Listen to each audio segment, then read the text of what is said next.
Olá, graça, paz e misericórdia da parte daquele que vive e reina pelos séculos dos séculos. É uma imensa satisfação estar recebendo você aqui no canal Escatologia Plena, o portal de estudos do preterismo completo. E hoje, no quadro Futurismo e Crenças, eu trago um tema inusitado aqui para a nossa análise. O quadro Futurismo e Crenças é um quadro onde abordamos as crenças da tradição e fazemos uma análise crítica aqui, mostrando que essas crenças são inúteis para a fé cristã. Mas em que consiste esse tema, o arrebatamento colapsado, o qual é o assunto que iremos abordar?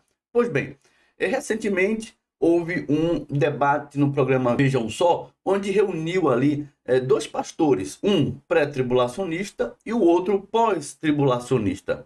Na ocasião, o tema que estava sendo trabalhado era: podemos crer na iminência do arrebatamento ou ele não pode acontecer já? Então, havia uma discussão entre eles, onde procuravam defender se devemos crer na iminência do arrebatamento, que esteja prestes a acontecer, ou não vai acontecer agora, tá? Não é nada que possa estar acontecendo neste momento. Essa era a discussão do programa.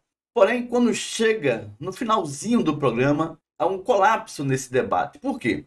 Porque o pastor pré-tribulacionista que tenta defender as suas ideias, a sua crença de que o arrebatamento pode acontecer a qualquer momento, ele leva a discussão para uma análise crítica de tempo.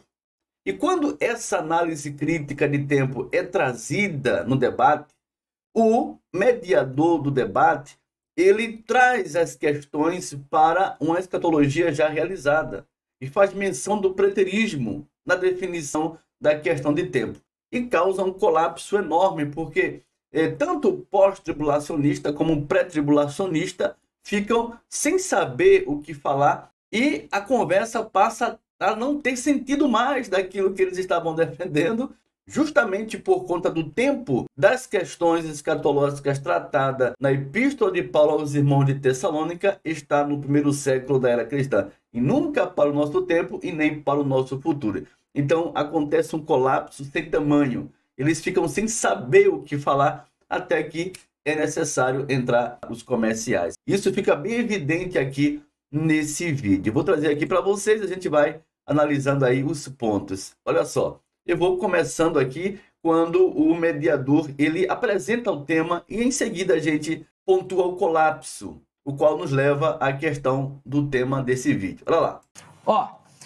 Para a gente começar aqui, já pegar as opiniões iniciais dos convidados, e depois eu quero ouvir a sua opinião também. Hoje nós vamos falar sobre a iminência do arrebatamento.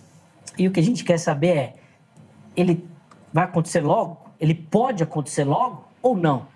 A Bíblia não ensina sobre essa doutrina da iminência, já que parece indicar que outros fatos precisam acontecer antes. Como é que a gente deve ler o texto bíblico e, a partir dessa leitura, responder essa pergunta? Devemos crer que o arrebatamento ele é iminente ou ele não pode acontecer desta forma? Muito bem, então essa é a primeira parte, né, que inicia-se a programação, onde o assunto é exposto. E a questão é essa: podemos crer na iminência do arrebatamento ou não? Não trouxe aqui o assunto todo, porque não é necessário, apenas o momento do colapso. E é o que vamos ouvir agora. Olha só. Os que estudam escatologia com profundidade vão saber que Clemente de Alexandria falava que Jesus estava às portas. Mas Paulo está falando isso aos Tessalonicenses, está claro. A história, você sabe que às vezes coloca uma pecha em nós, os reformados, principalmente, com muito respeito, que nós somos darbianos. Esse pessoal tem que estudar mais a Bíblia e a história da igreja. O Didaquê, no capítulo 16, diz que estejam, pois, cingidos os vossos lombos com a verdade e as vossas cadeias acesas, porque o rei está às portas. Então, a igreja primitiva, pastor Ademir, pastor Zeca, eles aguardavam Cristo lá. Olha a esperança de Paulo aqui, a 1 Tessalonicenses, eu vou voltar lá, daqui a pouco a gente volta lá para frente, 4,16. Olha o que Paulo diz assim: depois nós, ele se encaixa, nós. Ele não está dizendo que vai chegar o anticristo, ele está dizendo nós, os que ficarmos seremos arrebatados. Paulo se inclui. Então, essa história que o anticristo tem que se manifestar para depois vir o dia do Senhor, isso não tem exegese bíblica séria. Eu acho. Então, olha só, presta atenção. O pastor aqui, pré-tribulacionista, ele mostra, né, evidências daquilo que diz o Didaquê, daquilo que disse Clemente de Alexandria, com o que diz o apóstolo Paulo. Está colocando todos em um mesmo tempo, como que o que Paulo falou estivesse também no mesmo sentido que o Clemente de Alexandria tinha dito, como também disse o Didaquê. Então, é uma expectativa que deveria, né, se manter, de que as coisas referentes ao fim, inclusive o arrebatamento, surgisse já presentemente, de uma forma inusitada. Todas as coisas viessem a suceder. E não que acontecesse algumas coisas antes, que pudessem sinalizar o arrebatamento e as questões relacionadas ao fim. Ele vai citar o famoso texto, né, de Tessalonicenses, o qual conhecemos muito bem, e o pastor pré-tribulacionista aí, na inocência, tenta se defender de uma coisa que nem ele mesmo está sabendo explicar. Diz assim, vamos lá, vamos continuando aqui. A igreja primitiva tinha tanta convicção dessa volta, desse arrebatamento. Eles pararam de trabalhar. Que eu às vezes passaram 2.000 anos, né? Que às vezes eu acho que mais de 2.000 anos, eles tinham a convicção têm razão. Olha só, olha o colapso se implantando. Então, o mediador, ele entra na conversa, ele percebe para onde é que as coisas estão indo, uma vez que ele cita o apóstolo Paulo e a conjugação verbal ali feita na carta. Então, o mediador, ele entende que as coisas pendem para o preterismo e ele defende essa questão, né? Dizendo, olha, a igreja do primeiro século vivia essa expectativa de forma tão intensa e o pastor pré-tribulacionista, ele engata nesse vagão do preterismo e diz o quê? Eles pararam até de trabalhar. Eles pararam de trabalhar porque eles acreditavam que o fim estava para o tempo dele. O outro pastor, o pós-tribulacionista, também engata na questão preterista e diz o quê? Não poderia estar para além de 2.000 anos. As coisas eram para o presente dele. Então as coisas começam a colapsar. E ele continua falando, olha só. Eu acho que os preteristas têm razão. E aí por isso que Paulo fala, nós que ficarmos, né? Que aí depois... Sim, ele tem esperança de ir. Mas é que ele não tem esperança do anomo se manifestar. Não é fácil, não é fácil. Ó. Olha só, meu irmão, ele percebe, ele diz, o preterismo tem razão. O mediador entende porque ele conhece a verdade. Porém, a instituição qual ele faz parte, a programação o qual ele dirige, não permite que defenda-se essa verdade. Porque se ele defende essa verdade, ele amanhã não vai fazer parte mais do quadro da programação. Vejam só, essa é a verdade. Por quê? Porque essa verdade é polêmica. Uma vez que pontuamos, demonstramos que realmente as questões do fim estavam para o primeiro século. Então, sem se aperceber, o mediador traz as questões preteristas e o pré-tribulacionista, o pós-tribulacionista, eles engatam nessa questão e fazem uma pontuação de tempo para o primeiro século. Não tem nada a ver que o tempo seja hoje, seja já ao arrebatamento, esteja para acontecer a qualquer momento do nosso tempo, não. Era para acontecer no tempo da igreja primitiva, o qual foi pontuado entre os irmãos, a tal ponto do mediador dizer, é complicado. Ele reconhece. Por que é complicado? Porque isso, meu irmão, se defender essa verdade, vai causar um alvoroço para a tradição. A tradição religiosa jamais aceitaria isso de bom grado, como se isso tivesse sentido. Por quê? Porque a tradição religiosa, ela se mantém devido à ignorância do povo. Por isso que ela se mantém de pé, insinuando mentiras, botando medo, criando ilusões para que as pessoas permaneçam firmes, sejam fiéis. Então, ela sendo fiéis à instituição, ela tem vida garantida eterna com Deus. Mas para isso tem que existir a teoria do medo. Olha o arrebatamento, olha o inferno de fogo. E Jesus está voltando, cuidado.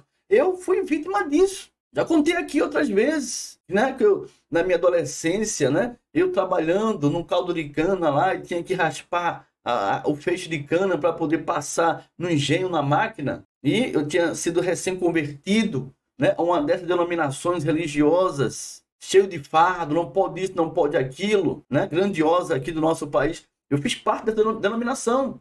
De repente eu estava lá debaixo de um galpão de telha brasilite, suava, os meus colegas de trabalho todos ali, de camiseta, sem camisa, só tinha homens, né? Fica à vontade, irmão, fica à vontade. Aqui está muito calor, você está molhado de suor com essa camisa de manga comprida. Eu dizia a eles assim, não, mas se eu tirar essa camisa aqui e Jesus voltar, eu achava que o que garantia a minha salvação era os trajes, era a minha veste. E ali para mim é um tipo de sacrifício louvável a Deus, estar ali com bastante suor no corpo, com o corpo todo molhado, ensopado, porque na minha concepção, se Jesus voltasse, me pegasse sem camisa, eu estaria completamente perdido. Todos seriam arrebatados e eu ficaria perdido. Esse era o meu entendimento, porque era assim que se passava nos cultos de doutrinas, do qual eu participava e achava que tinha sentido o que dizia a tradição. Até que a verdade me iluminou os olhos, graças ao bom Deus, obtive libertação por conta da verdade do Senhor. Então, o colapso implantado aqui, isso ficou claro, absolutamente claro, quando eles se deparam com um texto clássico de 1 Tessalonicenses 4,17, onde Paulo está levando em consideração todas as questões, né, do fim àqueles irmãos num tempo específico, uma carta que foi escrita em 51, uma vez que o fim era de uma dispensação, e isso acontece em 70 por conta da queda de Jerusalém. Claro que eles não sabiam o dia e a hora que aquilo aconteceria, mas o tempo já estava mostrando que os acontecimentos apontavam para algo próximo do dia de vida deles, a tal ponto do apóstolo Paulo definir as questões do arrebatamento. Era quando o Senhor tomaria para si o seu povo em uma aliança eterna de glória, para acontecer não muito depois daqueles dias. Não tem 2000 anos depois não, meu irmão. Era naquele tempo. Depois nós, Paulo diz, aqueles irmãos. Eu não posso interpretar isso aqui como se fosse para mim e você do outro lado aí, não. Paulo diz, depois nós, os vivos, os que estiverem vivos, os que ficarem, seremos quem? Paulo com aqueles que ali estavam vivos no momento. Seremos arrebatados juntamente com eles entre nuvens para o encontro do Senhor nos ares, e assim estaremos para sempre com o Senhor. E no versículo 18 é bombástico, meu irmão, que comprova realmente que as questões escatológicas do fim, principalmente no que tange o arrebatamento, estava realmente para acontecer. E isso sucedeu no primeiro século. Quando ele diz aqui, ó, consolai-vos, no versículo 18, consolai-vos, pois, uns aos outros com estas palavras. Consolai a quem? Os irmãos consolarem uns aos outros com essas palavras, o qual eu vos deixo aqui esclarecidos. Tudo isso sucederá. Nem todos dormiremos. Se não aconteceu no primeiro século, então Paulo mentiu para aqueles irmãos.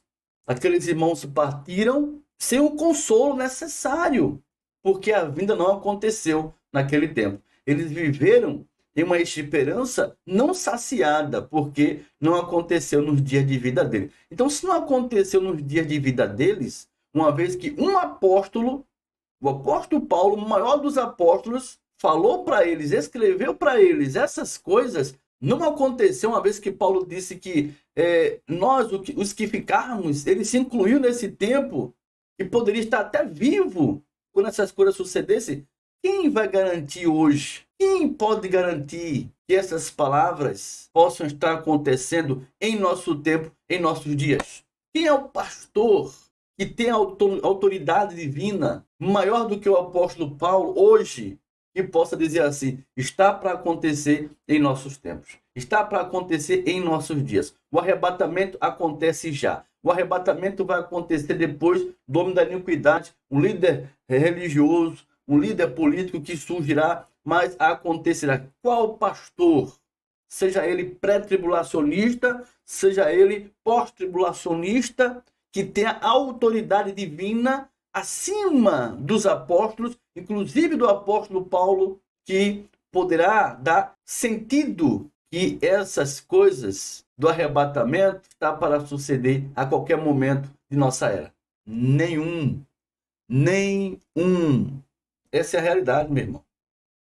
Então, aqui está instalado um colapso, onde eles não respeitam o tempo. Eles debatem questões sem pararem para ver o quanto eles estão enganando a si mesmo. Eu vou botar aqui como bem rapidinho aqui, né, a questão. Vou botar aqui para vocês verem, olha só. Eu acho que os preteristas têm razão. E aí por isso que Paulo fala, e nós que ficarmos, né? Que aí depois... Sim, ele tem esperança de ir. Mas é que ele não tem esperança do anomo se manifestar.